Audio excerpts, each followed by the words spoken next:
Ертіс Баян өңірінің тұрғындары қазақтың біртуар перзенті, ақын, шежіреші, этнограф, философ, дінтанушы Мәшһүр Жүсіп Көпейұлының 165 жылдық мерейтойын атап өтті. Атаулы шараға еліміздің түкпір-түкпірінен қонақтар ағылып, мәшһүртанушы ғалымдар, ақындар, өнерпаздар мен спорт шеберлері қатысты.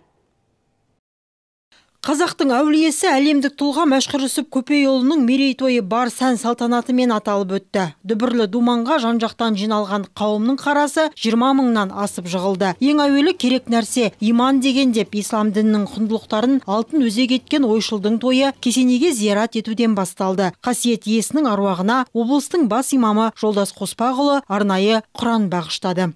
Құбылған заманда қазақтың құбыласы болған кемеңгер тұлғаның мерейтойына Қазақстан Республикасының парламенті мәжілісінің төрағасы Ерлан Қошанов арнайы ат басын бұрды. Мемлекет басшысының аманатын арқалай келген мәжіліс спикері жиналған қауымға президент Қасым-Жомарт Тоқаевтың құттықтау хатын жеткізді.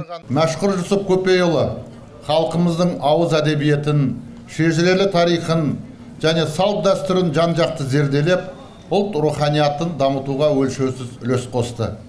Халықты өнер білімге шақырған өлеңдер мен толғаулар, дастандар мен қиссалар жазып, төл әдебиетіміздің көкжиегін кеңейтті.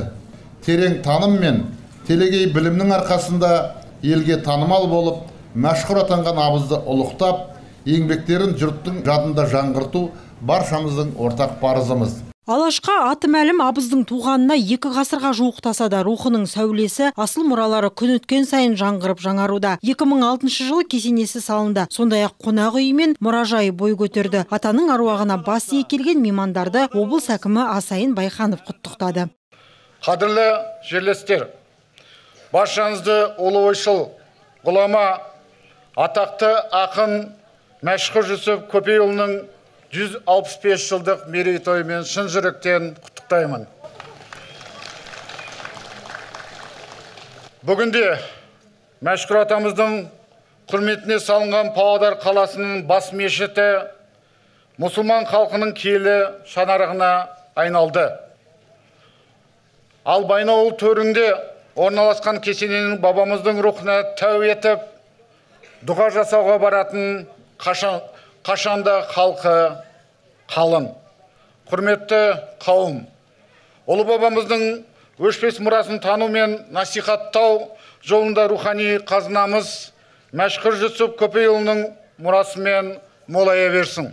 Шара мәшһүртану мәселелерін қозғаған жиынмен жалғасты. Ұлы ақынның ұрпақтары, ғалымдар қатысқан алқалы отырыста Қазақстан Республикасының ақпарат және қоғамдық даму министрі Дархан Қыдырәлі мәшһүртану өзектілігін сөз етіп, өз зерттеулерімен бөлісті. Мәшекеңнің еңбектері тек қана еліміздегі басылымдарда ғана емес, Тәржіман газетінде де кеңінен басылып тұрғаны белгілі. Мен Тәржіман газетін зерттеп жүргенде Мәшекеңнің бірнеше мақаласын көріп ем.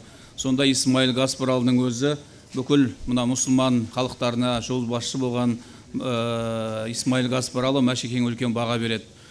Сол Тәржіман газетінде Шормановтың қазасына да қазанама шыққан. Өйткені осы төңіректі біз Шормановсызда елестете алмаймыз. Мәшһүр Жүсіп Гаспаралы шығарып тұрған газетке шығарған мақаласында мынау тіл қандай болу керек деген үлкен мәселені қозғайды. Сонда айтады, біз егер мына тұтас түркінің жетегінде араб парсыны сол қалып алатын болсақ, біздің қазақ тілінің мәйегі бұзылады. Сондықтан біз оны тілімізге ыңғайлап алуымыз керек деп, сол тұстағы татар ғалымдармен, басқа да ғалымдармен үлкен айтысқа түскен. Уақыт Мәшекеңнің сөзінің дұрыстығын көрсетіп берді. Және ол кісінің негізін қалаған қазақ тілі, негізін қалаушылардың бір ретінде айтып отырғаным, қазақ тілінің тазалығына үлкен мән берген кісі. Сол уақыттың өзі жалпы ол кісінің пікірінің дұрыстығын көрсетіп берді. Алталаштың абызы ата салтын шексіз сүйген Мәшһүр Жүсіптің мұрасы бүгінде тәуелсіз отанымызға күш қуат беріп отыр. Қазақстан Республикасының мәдениет және спорт министрі Асхат Оралов кемеңгердің рухани келбетін ұлықтап, жүрек жарды лебізін білдірді.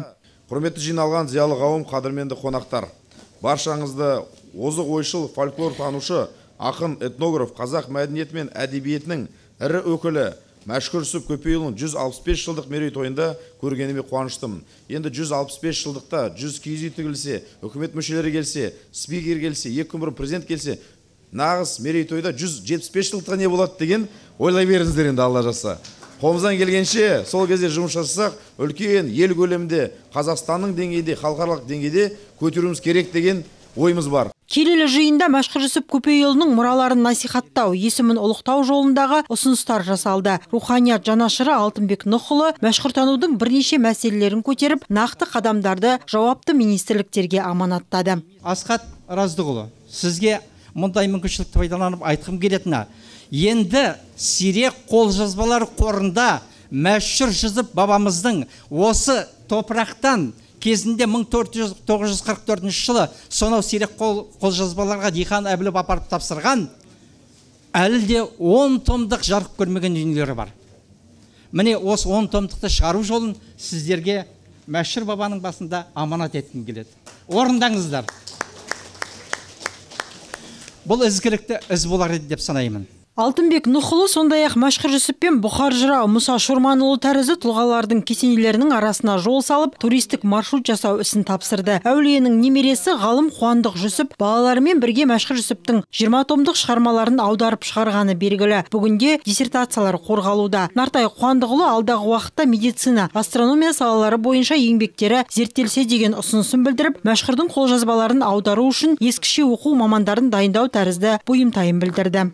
Академик басылым шығарсақ, бүкіл факсимиляциясымен көшірмелерін қосса, ол өлгенде бір 40-50 томға шейін баратын дүние. Ол ерте мәңгі болып қалатын нәрсе, өйткені ескіше оқитын бізде мамандар жоқ Қазақстанда. Кезінде мен үйреткен кезде 10 шақты, 20 шақты ақсақал бар деп мен сөйтіп үйреткен. Қазір оны оқитын маман жоқ. Оны бізде Қазақстанда ешкім әзірлемейді.